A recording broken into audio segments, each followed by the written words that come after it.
Muy buenas a todos, mi nombre es Jerónimo Hidalgo y hoy en Divulgación Palante vamos a reaccionar a una historia que me llamó poderosamente la atención y no terminé de escucharla porque no tenía tiempo, y hoy, después de que nos hayan bloqueado una historia que estoy contando de casos cerrados de masculinidad frágil o putada monumental, pues nos pasamos a otra historia, pero de las que son de verdad, que nos cuenta la página, pero eso es otra historia, sobre Bartolomé de las Casas, las encomiendas y la leyenda negra, historia de los virreinatos, episodio 5.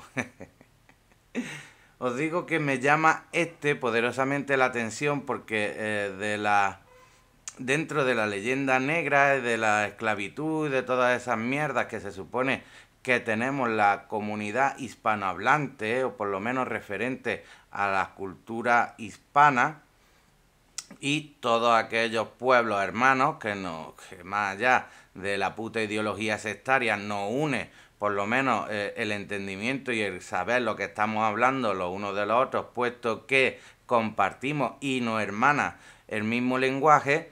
Y parte de esa historia negra o esa leyenda negra se nos atribuye porque España no solo ha sido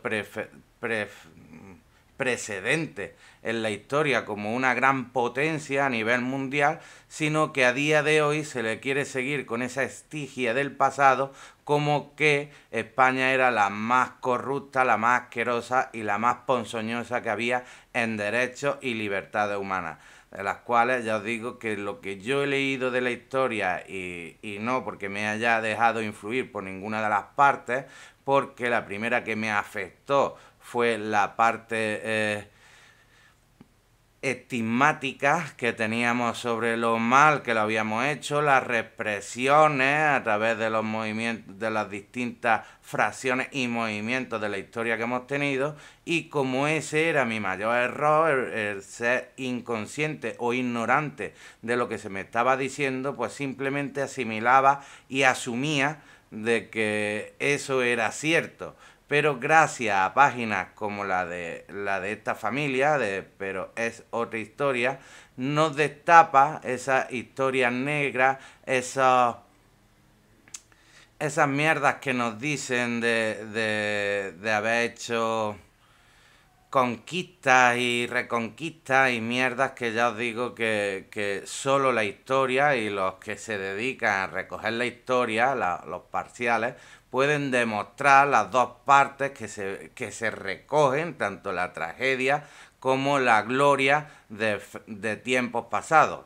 Así que vamos a ver qué nos dice esta gente sobre virreinatos y cosas de la leyenda negra. La siguiente historia tiene lugar entre el año 1518 y el 1566 después de Cristo.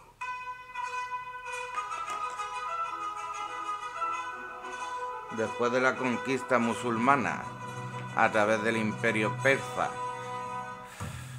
que entró en España porque le abrimos las puertas. Antes de seguir con más viajes, exploraciones y conquistas, vendría bien detenernos brevemente en el sistema político-social que se iría desarrollando en los nuevos territorios conquistados por los españoles. El régimen de la encomienda regularía durante bastante tiempo la relación existente entre los españoles y los nativos.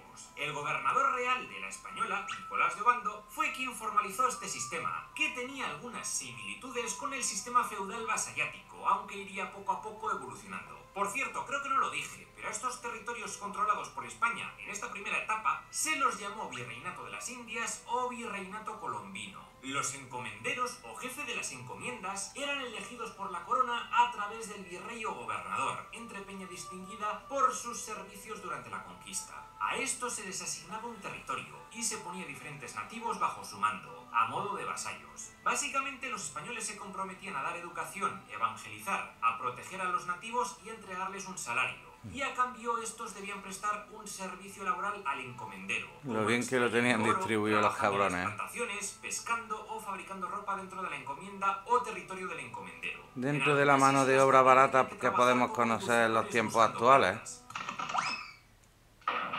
De las ganancias de ese trabajo, un tercio iba para el trabajador, un tercio para el encomendero y un tercio para la corona, la cual lo invertía básicamente en costear las guerras contra Francia para conquistar Italia. Aunque mucho de ese oro también se quedaba en América para construir algo muy necesario: infraestructuras. Casas, granjas, caminos, colegios, iglesias y edificios públicos como audiencias y cabildos, hospitales y más adelante universidades. Pues Qué pereza. a estudiarme la lección. En estas encomiendas Qué se pereza. instaba a los nativos a convertirse al cristianismo, se les enseñaba castellano y se fomentaron los matrimonios interraciales para que todos tuvieran hijos mestizos. Esto permitió una rápida culturización, es decir, la asimilación de los El elementos mestizaje, culturales de qué los cosa más castellanos, rara. lo que hizo que se creara una simbiosis cultural durante el periodo virreinal. Se cuenta que muchos religiosos Simbiosis lo que cultural. hacían era enviar a un nativo ya españolizado a parlamentar con los nativos de una aldea y les explicaban toda la doctrina cristiana. Los taínos muchas veces se mostraban participativos y contaban que en su religión también existía un diluvio universal y la historia de un arca que salvó a la humanidad. Esto sirvió para que muchas tribus antillanas aceptaran a los colonizadores de buen grado. Pero ya sabemos que no todo fue paz y amor, y en muchos casos hubo tiros y espadazos. Algunos nativos no querían saber nada de esto, y en vez de presentarse en la Plaza Mayor para ponerse al servicio del encomendero, huían a los bosques. Otros fueron forzados a trabajar. Ya dije que técnicamente la esclavitud estaba prohibida, pero en la práctica el trabajo era Era todo obligatorio, rollo. aunque fuera remunerado. Y luego otros nativos se adaptaron a todo esto con gusto. Aunque porque fuera se sintieron remunerado. atraídos y fascinados por la tecnología, las armas, la ropa, las ciudades nuevas que estaban construyendo. Era todo Lo algo que es el muy imperialismo, hasta También día de tenemos que hoy entender seguimos que con muchos ello y no de la estos mano grupos solo se adaptaron de rápidamente España. a lo europeo, ya eran esclavos o prisioneros de guerra antes de la conquista, por lo que cualquier cambio ya era mejor que su situación en aquel momento. A mí no me mires, nena. Yo boté a codos. De todas formas, hubo conquistadores y encomenderos que cometieron abusos contra la población local. Todo esto fue denunciado por muchos clérigos, como Fray Pedro de Córdoba, el primer inquisidor de América, o frailes dominicos como Bartolomé de las Casas y Fray Antonio de Montesinos. La reina Isabel la Católica trató de poner orden, aunque murió en 1506. En su testamento pidió que se tratara justamente a los nativos, pues eran súbditos y vasallos de la corona, es decir, ciudadanos libres, y debían ser respetados. 5 derechos universales que son innegables a la raza humana. Apunten, uno es la vivienda, otro es la ropa, otra es la dignidad y el fin, porque no te se me olvidó los otros, se me olvidó. Debido a esto, el rey Fernando el Católico y el cardenal Cisneros convocaron una junta extraordinaria en Burgos en el año 1512 para hablar profundamente de esta cuestión. Así nacieron las leyes de Burgos, u ordenanzas reales para el buen regimiento y tratamiento de los indios, aprobadas en 1512. Aquí se prohibía la esclavitud en América y se decretó que los nativos eran hombres libres y racionales, con todos los derechos de propiedad de sus casas y tierras, y no podían ser explotados ni recibir ninguna clase de castigo físico. Si un encomendero no trataba bien a sus nativos, era multado. Aunque eso sí, estos nativos debían trabajar en favor de la corona, y esto justificaba la encomienda. Había que pagarles un salario justo, respetar su descanso y su modo de vida, aunque también se insistía en su evangelización. Lo mismo que ahora. A las parejas de nativos, y si, por ejemplo, Ahora es otra doctrina ideológica, pero el mismo rollo. Los encomendados trabajaban 6 meses en los campos de los españoles y otros 6 meses en sus campos propios. De ahí que al final hubiera como dos regímenes legales, la República de Indios y la República de Españoles. Esto en la práctica no les hacía súbditos iguales 100%. Y obviamente, especialmente durante el principio de la conquista, muchos encomenderos pasaron de cumplir estas leyes y hubo un esclavismo camuflado. No en todas las encomiendas, Mucho ya que hijo de una puta parte es la respetó las historia que hay. leyes, pero otras se hizo la longuis. Por cierto, no todos los españoles Recoger algo tan noble como los derechos constitucionales de las personas a que haya hijos de puta que lleguen y se los pasen por el forro la polla. En ciudades y pueblos, como tabernas o tiendas. ¡Sardina a la plancha! Los menores de 14 años, tanto Respeto españoles como malagueño. nativos, no trabajaban. En el caso de estos últimos, vivían con los demás nativos de su familia en su poblado, y a cada poblado de estos se asignó a un sacerdote cuya tarea era hacer de profesor. Les enseñaban a leer y a escribir castellano, cosas básicas, random y, por supuesto, Random. la vida de Jesucito. Tío Jesús, estás loco, loco. Eso decía mi mujer. Padre de familia. También estos sacerdotes se encargaban de perseguir idolatrías. Por cierto, esto de la persecución de idolatrías no tiene nada que ver con la Inquisición. La Inquisición en América se instaló como tal en 1569 y, en contra de lo que muchos creen, tenía prohibido perseguir herejías de los nativos. Lo único que vigilaban eran los españoles que se instalaban en el Nuevo Mundo, por si eran luteranos, judíos o musulmanes. Un pedazo de mierda que no deberían de haber existido. Se estudiaron unos 5.500 casos y se ejecutaron a 70 personas, ninguna de ellas indígena. Los caciques nativos, su familia y descendencia fueron respetados, y su cargo fue equiparable al de un hidalgo español. Podían actuar como encomenderos de su territorio y tener vasallos a un hidalgo español. Eso sí, les prohibieron tener más de una mujer. Recordemos, por ejemplo, que en la sociedad taína los caciques eran polígamos, pudiendo llegar a tener hasta 30 esposas. Luego está el tema de los No aguanto una, me imagino 30. la historia de África precolonial, los mismos imperios 30 mujeres en secreto. los europeos, especialmente los portugueses. Los españoles estuvieron al margen de este negocio hasta que tuvieron que empezar a comprar esclavos negros para paliar la crisis demográfica de los nativos taínos y caribes debido a los estragos de la viruela. Uno de los que recomendó esta medida fue Bartolomé de las Casas, por cierto, aunque más adelante ya se retractó y dijo que ambas formas de esclavitud eran igualmente malas. Una puta mierda. ¿Qué condiciones tenían los africanos en este sistema? Pues en los primeros años no muy buenas. Aunque por ley no se les podía dar un maltrato, no tenían libertad para moverse por donde quisieran, y solían ser vigilados por un capataz. Los peor tratados eran los que trabajaban en las plantaciones de azúcar del Caribe, y los que mejor vivían formaban parte del servicio doméstico de algún terrateniente, como criados o empleados del hogar. Algunos huían al monte y montaban comunidades llamadas palenques, y eran conocidos como cimarrones. Pero tenían mala fama porque recurrían al robo, a la extorsión y al bandolerismo, y los españoles tenían que realizar macrorredadas para poder poner algo de orden en la zona. Criaturas que no podían comer, pues hacían lo que podían para poder sobrevivir. Menos mal que llevó el razonamiento dentro de los límites de la historia temporal. E incluso algunos acabaron como encomenderos o terratenientes. Muchos de esos antiguos esclavos negros incluso llegaron a ser militares de cierta fama, como es el caso de Juan Garrido, quien participó en la conquista de México. Otros ejemplos de conquistadores africanos serían Juan Valiente, quien colaboró en la conquista de Chile, Juan Bardales, quien tomó parte en las conquistas de Panamá y Honduras, o Juan Beltrán de Magaña, quien perdió la vida luchando contra los mapuches. Y no penséis que esto fueron excepciones, porque no, hubo muchísimos. Especialmente hubo un cuerpo de soldados negros durante la época de Pizarro en el Perú, que dieron bastante caña a los incas. Tiempo después, lo de las el conquistas virreinato incluso se dedicó a coger esclavos negros huidos de las 13 colonias británicas, y les hizo libres, y muchos de ellos defendieron la frontera de la Florida española de las tropas británicas. Cuando llegaron lo de... os contaré más cosas de esto, que es bastante interesante. Lo del tema de la revolución estadounidense. No sé si conocéis esta editorial, pero sacan cada mes un cómic sobre algún hecho de la historia de España y de los virreinatos. Están súper bien hechos y tenéis un montón. Si queréis conseguir uno, aquí os dejo su página web. It's fucking cool. Por cierto, que también compartiré en la caja de comentarios. Blancos y nativas americanas, pero luego estaban los criollos, blancos nacidos en América cuyos progenitores eran ambos europeos. También estaban los mulatos, que eran los hijos nacidos entre españoles blancos y africanos. Los castizos, que eran hijos de mulatos y españoles. Y por último estarían los zambos, la descendencia entre nativos americanos y africanos. Tengo la cabeza que no sé si son negros, blancos, argentinos, suecos... Pero volvamos a las leyes Qué de buena. ¿Solucionó esta nueva ley los problemas entre encomenderos y nativos y todo fue feliz y bonito? No. No.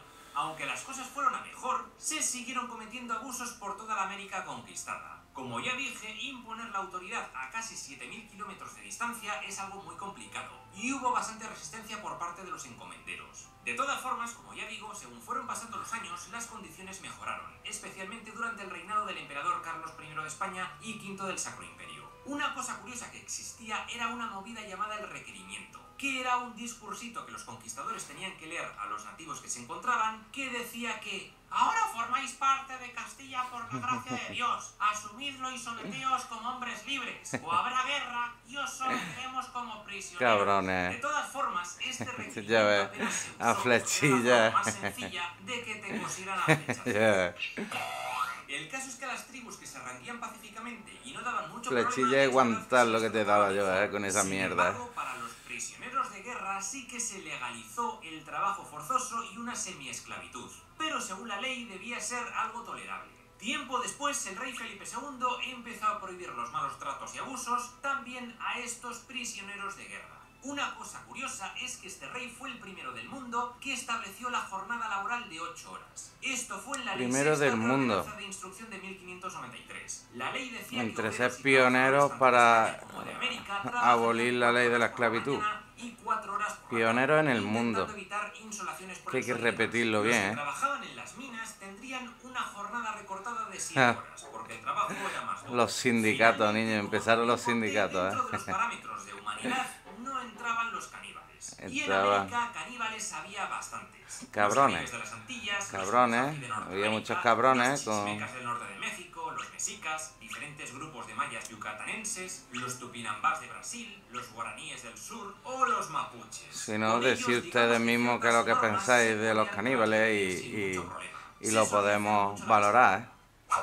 Ahora pasemos a hablar de Bartolomé de las Casas. Este tipo participó en las conquistas de la Española y Cuba, y como premio le entregaron una encomienda en Cuba, donde tenía nativos trabajando en la siembra y en las minas de oro. Aunque parece que les trataba bien, se sentía hipócrita criticando Qué bueno ese lo- sistema del que él formaba los parte. tebeos que Por está ello, poniendo. En 1515 renunció a todo y junto con otros frailes y el permiso de la corona hispánica creó la Protectoría de Indios, una institución cuyo objetivo era crear un grupo de protectores que se aseguraran de que las condiciones laborales de los nativos fueran buenas y que tuvieran un salario justo. También buscaba que la conquista y la evangelización se realizaran con medios pacíficos, evitando la coacción o la violencia. Algunos de estos inspectores fueron el mismo Bartolomé de las Casas, Juan de Zumárraga o Hernando de Luque. El de Al poder principio, proponerle los al pueblo de que hay una vida mejor, ya venga de la mano católica, religiosa o de lo que queráis, siempre que sea productiva,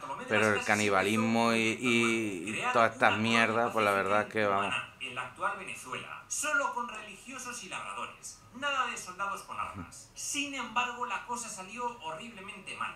Los nativos se cargaron a la mayoría de la población y Ya. Bartolo sobrevivió porque justo se había pirado de Se allí dio en la barco. fuga. Durante ese tiempo, como ya conté, un encomendado nativo llamado Enriquillo se había sublevado en la Española. Luchó contra el poder establecido y creó una pequeña república indiana junto con otros nativos. Esta rebelión duró unos 10 años.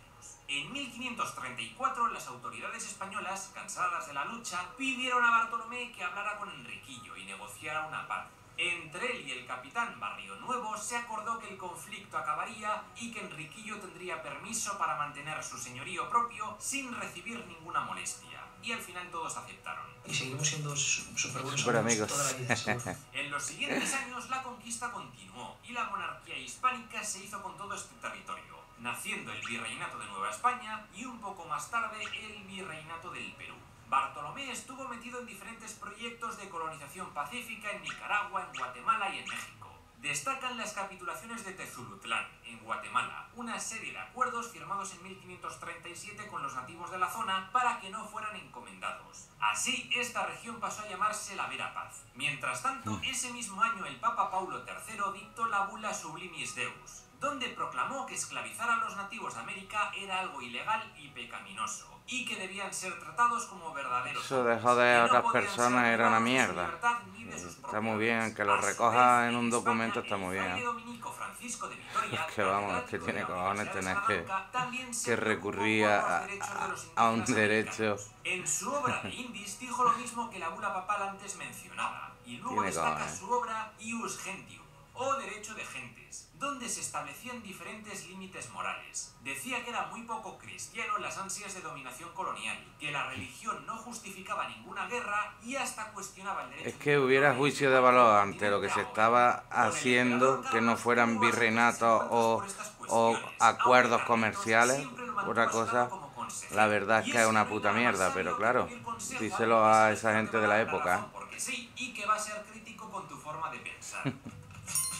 En fin, que todo este debate Ahí sobre va. la colonización de América hizo que el emperador El key de la Carlos cuestión. aprobara en Los que aprueben y los que las están en leyes contra. nuevas. Se trató de una revisión de las leyes de Burgos para mejorar las condiciones de los nativos. Se prohibió al 100% la esclavitud de los nativos y se abolió el régimen de repartimiento. Hay que bautizar a estos También pequeños. se ordenó que cuando se llegaran a tierras inexploradas, un grupo de religiosos debía vigilar los contactos con los nativos para llegar a acuerdos pacíficos. El problema es que muchos nativos disparaban flechas nada más ver a gente desconocida. Y también muchos encomenderos no vieron nada bien eso de liberar a su mano de obra. Aplicar esta nueva ley fue complicado y llevaría bastante tiempo. Y el debate siguió candente. En Perú, por ejemplo, hubo una Come revuelta mierda bien de todos los lados. encomenderos y cortaron la cabeza al virrey. Muy loco todo.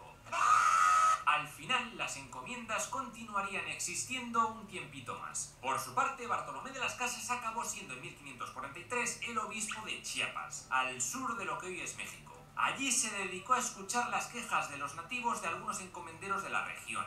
Bartolo, junto a otros clérigos, trataron de hacer valer la ley, a veces con éxito y otras veces sin éxito. Como administrador se cuenta que fue un poco malo, al menos comparado con otro fraile coetáneo suyo llamado Vasco de Quiroga, que había montado con éxito pueblos taller en la zona de Michoacán, donde fue muy apreciado por los purépechas, quienes le apodaron Tata Vasco. Este tipo también fundó algunos pueblos hospitales para atender a los nativos, como el de Santa Fe junto a Ciudad de México, o el de Santa Fe de la Laguna, junto al lago Pátzcuaro.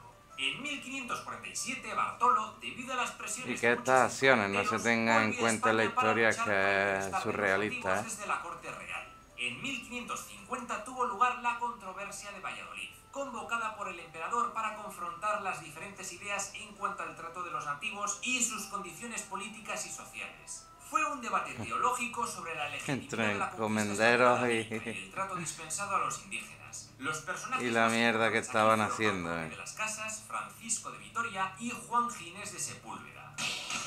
Ahí la lleva. Ambos lados. Aguanta ambos lados. Y que era injustificable someterlos por la fuerza, mientras que Sepúlveda sostenía que los nativos eran menos humanos y había que civilizarlos a toda costa, para que en el futuro pudieran ser independientes. Al final, las tesis de Sepúlveda no obtuvieron legitimidad para ser publicadas, mientras que las de Bartolomé sí, como podemos ver en su brevísima relación de la destrucción de las Indias, publicada en 1552. Aquí Bartolo expuso todas las atrocidades e injusticias cometidas durante la conquista con el fin de concienciar y lograr medidas paliativas para las poblaciones indígenas. De todas formas, para conmover, Bartolomé usó muchas hipérboles y exageraciones. En breve hablaré de esto. El caso es que todo el cuerpo legislativo que salió de estos debates dio origen a las leyes de Indias, una recopilación de todas las leyes progresista y lo de la olla, que hubieron que decirle, va usted y mire lo que hay, que no todo ha sido malo, ¿eh? Detener la conquista durante 6 años, de 1550 a 1556, para debatir si era moral o no todo lo que estaba sucediendo en América. Esto no había pasado nunca en la historia de la humanidad. Algunos consideran tanto a las leyes de Burgos como a las leyes nuevas como un precedente de los derechos humanos, mientras que otros dicen que tampoco hay que fliparse tanto. Estás flipando, Y es que, como siempre digo, una cosa es la ley y otra su aplicación real. Exactamente. Según la leyenda rosa, con estas leyes ya no hubo más abusos y todo fue maravilloso. Y Una según la polla leyenda negra, como son. todo fue un horror, esclavismo, genocidio, torturas, y ninguna de estas versiones Y todo fue la mierda pelaje. No todo es blanco-negro o rosa o Ya negro. ves. Antes de la llegada de los europeos a América, las propias culturas de allí también tenían esclavos, trabajos forzados, emprendían guerras de conquista con sus vecinos, también mataban en honor a sus dioses, también se contagiaban de enfermedades, pero era algo que llevaba pasando en todos los continentes del mundo desde la prehistoria. Esto es algo que hemos podido ver en los casi 200 Y no vídeos por, que forman este y canal. no por Pero con culpa las leyes de Indias, por de primera los vez en la historia, hispanos, se intentaba cambiar todo esto con la ley en la mano. Qué malos somos los latinos,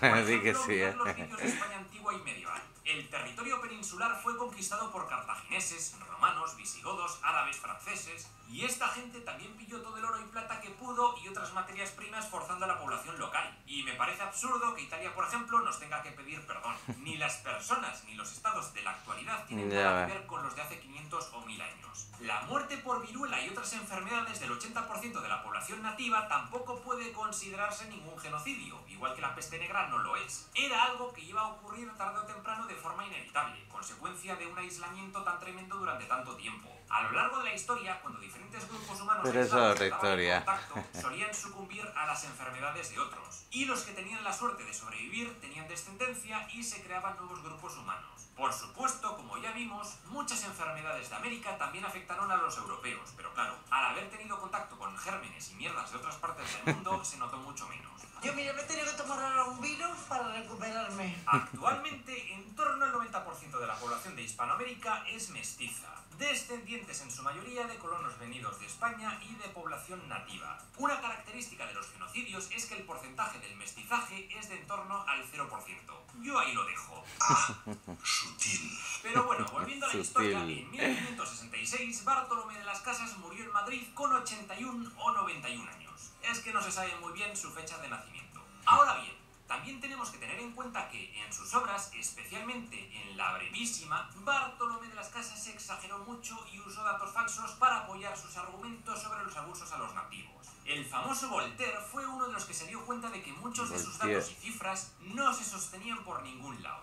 ¿Esto qué demonios es esto? El misionero franciscano Dato Fray mata Toribio de relato. Repente, apodado por los nativos de México como Motolinía, quien también defendió sus derechos, criticó Ciudad de fuertemente la progresor. hipocresía de Bartolomé. Decía que Bartolo no distinguía a un nativo de otro y que, a diferencia de sus compañeros, ni siquiera Hipócrita se molestó de en mierda. aprender su cultura ni de aprender náhuatl. Ni ninguna Y sacó otra unos lengua pocos indígena, libros. como ya habían hecho muchos otros religiosos de la época para poder desarrollar mejor su labor evangelizadora. Parece que esta rivalidad también se enmarcó en una competencia de influencia en la corte entre las órdenes franciscana y dominica. Incluso el propio Bartolomé reconoció en alguna ocasión no haber presenciado varias de las atrocidades que describía, sino que simplemente recogía testimonios que había escuchado por ahí. Incluso parece que cobraba de los indígenas para que les defendieran los tribunales. Tenía un buen negocio montado, por lo que sería lógico que le interesara exagerar las cosas para ganar los pleitos. Nunca el mal triunfará sobre el bien, jamás. Guillermo de Orange fue un noble alemán protestante que encabezó una rebelión contra los españoles en Hijo de Países puta. Bajos, lo que daría lugar a la Guerra de los 80 años. Los progres conocida como de la Guerra Flandes. antigüedad, Pues ¿eh? este tipo cogió la brevísima de Bartolomé y modificó un par de cosillas que tergiversaban por completo las palabras del fraile. También añadió ilustraciones y grabados sensacionalistas de Theodore de Brie, que no tenían absolutamente nada que ver con la realidad. El Guillermo este usó todo esto como propaganda para debilitar al Imperio Español y al catolicismo en general, para que los católicos tuvieran mala fama y la gente de a pie decidiese pasarse al lado cristiano protestante.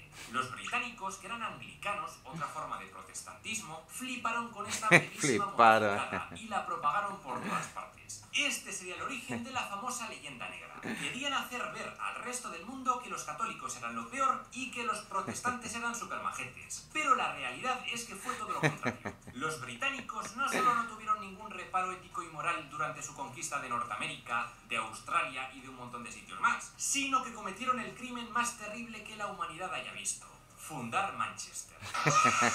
Por cierto, si te interesa conocer toda la mitología griega, Manchester. recuerda que acabo de publicar Las locas aventuras de la mitología griega, donde te cuento todos estos mitos con mucho Qué humor, buena. ilustraciones, Qué bueno mapas el y chaval demás cosas este. más. Ya está disponible en Amazon y en... Todas las librerías de Argentina, Chile, la Antártida, la ciudad de Bagdad, Gótica, los abismos marinos, el estado de Pensilvania y Venezuela.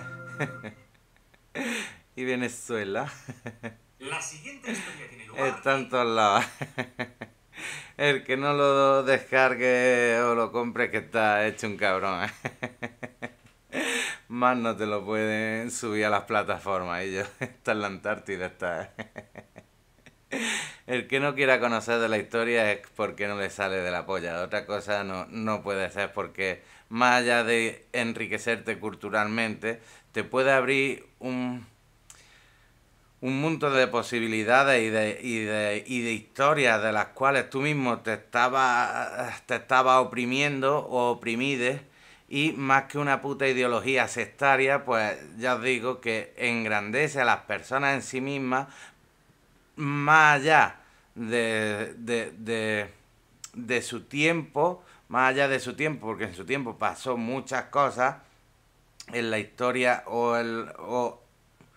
yo digo, cronológicamente, en sus años, este hombre, pues haría muchísimas cosas buenas, de las cuales hoy, si no es por estas recopilaciones de la historia no entenderíamos una puta mierda, y sin embargo seguiría esa leyenda negra, esa historia bizarra de que los españoles católicos eran lo peor, porque además se basaba en eso, en hacer lo que los demás hacían y no querían ni quitarle una coma a lo que ellos hacían, cuando el precedente a nivel mundial fue los derechos humanos, a través de eso mismo, de la valoración de las personas en sí mismas, más allá de la expansión de los territorios. Porque ya os digo que esto es que, si miramos la historia y nos quedamos con lo último que han dicho, no es lo peor, no es Manchester lo que hicieron los ingleses, franceses, portugueses. Aquí ha sido todo, porque la historia es para cogerla con pinzas y poder cogerla en la medida que nos favorezca en los tiempos que vivimos. Porque si vamos a coger la historia para echarnos en cara mierda los unos a los otros, pues se armará otra gorda de cojones, pero gorda, y nunca cambiará los hechos tan terribles de la historia, porque se repetirán una y otra vez en bucle, como si fuéramos gilipollas. Pero vamos, no gilipollas chicos, sino gilipollas de baba, de los que está así porque quiere estar así. Otra cosa no tiene explicación, Pero bueno, espero haberos informado un poquito de lo que es la historia negra de España, y de aquellas cosas que yo he visto más relevantes, como no solo la abolición de la ley de mierda que había antes de sacar, pues la ley nueva de mirar a las personas como personas, porque ya os digo que yo no entiendo otra cosa que no sea esa. Y todo lo que se está exponiendo son temas raciales, culturales o ideológicos, de los cuales hoy por hoy, yo vuelvo a decir, para mí es una mierda sectaria. Y por lo demás, pues el ver cómo nos podemos enorgullecer de la historia que tenemos, porque ha hecho que compartamos más que ideología de mierda, multiculturalidad, que nos hace ser, como digo yo, el movimiento fuerte que se está llevando a cabo para el despertar de la conciencia humana. Cada día estamos más cerca, y espero no retroceder ni un paso, porque ya os digo que aquí, en este movimiento, nos pela los cojones las ideologías de mierda, y si estamos a través del dato, que es lo que nos hace prosperar y ser progresistas en una sociedad homogénea o comunitaria. Pero vamos, que todo lo demás ya os digo que por mí se puede ir a tomar por culo, Sin más nada que añadir, como siempre digo, un cordial saludo y cuídense mucho.